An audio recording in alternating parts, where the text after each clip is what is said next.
to call this special meeting to order at this time. It's 3 o'clock in the afternoon. And first order of business that we have is to approve the agenda. So I'll entertain a motion to do that. I will make a motion to approve the agenda. I'll second that. Okay, it's second been it. moved and second to approve the agenda. Any discussion? In that case, all in favor of the motion, please say aye. Aye. Aye. Aye. And that is adopted. And the action items that we have really administrative, and it's the spring 2020 Lake Pend Oreille School District closure plan. And we'd like to hear from our superintendent, Tom Albertson. So go ahead, Tom. Okay. Good afternoon, everyone. In your packets, you had 4 documents, and I want to start by going over each of these documents, and I'll do it briefly. The first document that I want to reference is the Idaho State Board of Education revision of their reentry criteria for the soft closure. The original criteria was approved on April 16th. And this Monday, May 4th, they updated their reentry criteria. And this was information that is very helpful in us guiding us to some decisions that we need to make. Before I go through this with you, I do want you to know that every morning at 8 o'clock, all the Region 1 superintendents have a virtual meeting, and we are working with Panhandle Health in those meetings. We're also working with Debbie Critchfield from the State Board of Education. We're working with the governor's office. A lot of time, a lot of communication with not just all the neighboring school districts, but also with the powers to be in the different agencies throughout the state, and including Panhandle Health. So with this conversation that we're having today, I want you to know that a lot of thought, a lot of time, and energy has gone into this. So starting with the state board's reopening criteria, there was very little adjustment to the first step that needed to happen, which was no statewide stay-at-home orders are in place, and to have a physical distancing plan in place that has been approved by the local health district. I want you to know that every building principal was tasked to say, what would that look like in your building? What could a social distancing look like? And obviously, we're a very unique district in the sense that we have Hope Elementary, Chief Farmer, and Stidwell through Sandpoint High School, and you can see that it was a very challenging task for them. Moving into the second criteria, and this is probably the biggest adjustment that was made, and this was the statewide reopening criteria have been met as defined by the reboundidaho.gov. And the reboundidaho.gov is the governor's 4 stages for reopening, I'll say, society. So basically right there, before we even go to 3, 4, or 5 on the Idaho State Board's reentry criteria, I would now jump over to what those 4 stages are in the second document that you have. And currently, as you know, we're in stage 1. Stage 1 lasts from May 1st to May 15th. And these are both public and private gatherings should be avoided. So we know that there's another list here for employees. We know that between May 1st and May 15th, a school is going to be a large gathering. And there's not a way that we can avoid some of the social criteria. That takes us then to stage 2, which takes us from May 16th to May 29th. Gatherings, both public and private, of less than 10 people where appropriate physical distancing and precautionary measures are observed can occur. And that takes us to the 29th of May. So some other things that came up, I also included in your packet was, and I want you to know we were working really hard, and we were holding hope out. I'm going to say a lot of hope that we could reconvene school a little bit at the end of this year. And maybe I'll say that I was one of the lone holdouts in our region because I was being very hopeful. Another piece of information that came our way that I think it's important for people to understand is our food service. And you know, right now we know our food service is doing great things and are delivering up to 500 meals a day in our grab and go program.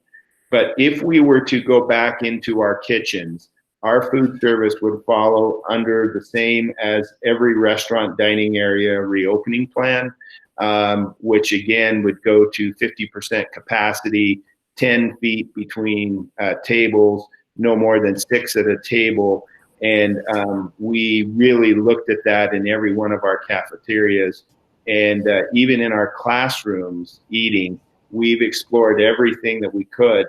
And again, that is another big obstacle that came our way when we realized that we would fall under that same criteria. And again, I'm going to say Panhandle Health has been very helpful, and I really appreciate their guidance in helping us through this time. So just given that information through food service, given that even in stage 2 of the Idaho Rebounds plan, this is one of the hardest recommendations I'm making to the board this year, because I truly was holding out some hope. But my recommendation is that I feel that we need to continue in distance learning for the remainder of this school year. And I'm also asking that learning, we would continue distance learning through May 29th. And I know that would be cutting the school year a little short. But I'm recommending that to you today, and I will definitely entertain questions here for several reasons. You know, we probably have 15, 16, 1,700 Chromebooks out. We have textbooks out. We're going to need to take that first week of June working to administratively bringing in Chromebooks. And once we bring the Chromebooks in, for grades 7 through 12, basically distance learning is no longer going to continue through Schoology. So that is my recommendation, is that for the remainder of this school year, we would stay in distance learning, but we would do that only through May 29th.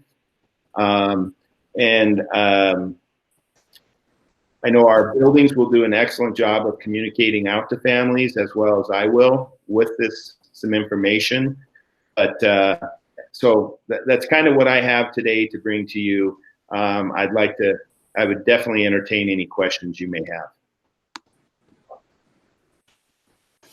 Okay, we'll start. Geraldine, do you have any questions?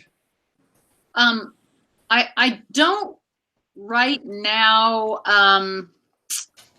I think that one of the things that comes up, I imagine you've already kind of answered this question, with us getting out of school essentially on May 29th, do our students have the credits they need to graduate? Yeah, and we have the flexibility. What we would do is just file a waiver that the school board would sign again. We've already done that for average daily attendance. We would do that waiver again, which the State Department of Education, State Board of Education is allowing, to understand that we're going to need that time to be collecting materials. So. Okay. Okay, Gary, any comments? Well, yeah, a couple questions. Can you gauge, how effective our distance learning program has been?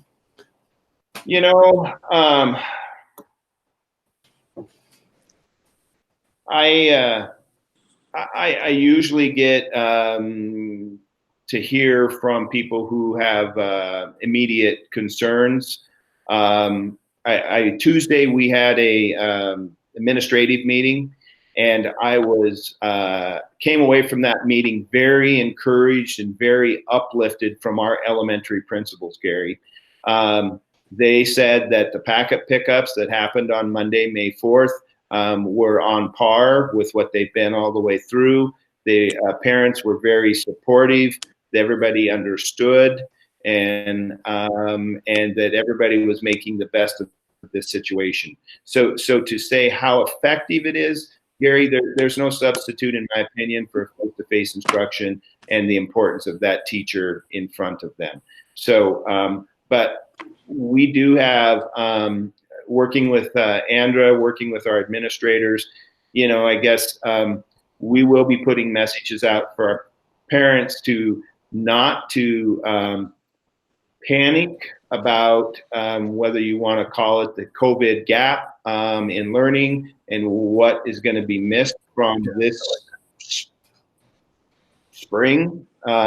We will be giving guidance for instruction, and it won't be twice as much work. We will have a very calculated plan on how to gently fill in gaps that may occur because of what's happening in this spring. So that's on the forefront right now, Gary, and we will definitely share that plan out when we have that developed. But so I would say that I was very encouraged in the elementary principals, and we're just very encouraged by their families. The secondary level, it's a good point, Gary. On the State Board of Education's reentry criteria, there is a subsection A under number 1, and that does allow for some very small one-on-one assistance or small group help. And I want you to know that we are will be and have started reaching out, especially to our seniors who may need some help and some one-on-one tutoring by individual teachers. And that is, we've reached out to them. And it's important that we give the best closure we can to our seniors in the class of 2020. So we are implementing Part A, in which we are allowed to do using social distancing, which is much different than opening a school. And so, you know, just to the patrons out there that may be listening, I just want them to understand that bringing in a small group of students for some tutoring is much different than trying to open a school up using social distancing. So anyway, so we are, I guess, Gary, to answer your question, we know the students who need those assistants, especially the seniors, and that's who we're really focused on. And our teachers and our staff are reaching out to them and are making that connection. So how to quantify the learning? No, that's pretty hard. We don't really have any metrics on that. Okay. Another question. Have you and your high school principals been brainstorming about a plan to recognize our graduating seniors? I think it's important to give them some recognition. Absolutely. Rather than just mail them a diploma. So Gary, there will be a graduation ceremony. We don't know what it's going to look like yet.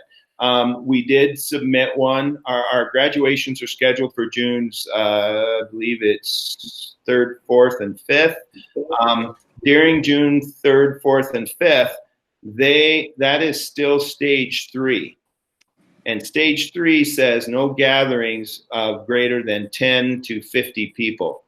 We did submit a plan for one of our smaller high schools to Panhandle Health to try to keep it on a regular day. And they very graciously gave us some advice, but denied it. And we're going back to the drawing board. We may be looking at going out to some dates, not too far, but some dates that may get us into stage 4 that would allow us to recognize those seniors. So each one of the public larger gathering. Well, stage 4 is only 50, but what Panhandle Health told me today is more than 50. We don't know. They don't know. They haven't put out what that top end number is. Is it 50 to 250? We're going to have to be very flexible. I can share with the board of what's happening in Kootenai County. Kootenai County, which is going to be taking high schools in Post Falls, high schools in the Coeur d'Alene area, high schools in the Lakeland area. They're going to the fairgrounds. They're going to be doing some type of drive-in, like a drive-in theater type of thing where people are going to have to stay in their cars and recognize that's their plan at this time. So for our Sandpoint High School, which is our larger school, there's some ideas around there. I have not submitted a plan. It's not finalized for Sandpoint High School yet, or Clark Fork at this time. But Panhandle Health, the regional director, Laura Whalen, has just been absolutely incredible as far as being supportive. And we will recognize our graduates, and it will look different. We know that, but we are working with Panhandle Health to try to give them the best ceremony, best recognition possible during these times. So, and I will keep you apprised as they develop. Okay. Thank you, Tom. Okay. Absolutely. Thank you. We'll go on to Lonnie. Do you have any questions for our superintendent? No, my question was answered. It was the same question Geraldine had. So there's nothing new there. I'm just, it is what it is. There's nothing we can do. If that's what the plan from the state is, it's disappointing to me, but. Right. You know, and I really feel for the students and hoping to get some better closure. You know, I do, you know, that when we do get to stage 2, when it is less than 10, you know, I guess you would say that's 9 or less. You know, there is some opportunity for some small group tutoring, small group help to get people to finish. And again, I'll say we will definitely be focusing in our senior class. Okay, good. Good. Pearlie, any questions for us today? No, just to comment on the disappointment. It is what it is, like Lonnie said, and I mean, my family is impacted like so many others with the grandson that's graduating this year, and we'll roll with the punches.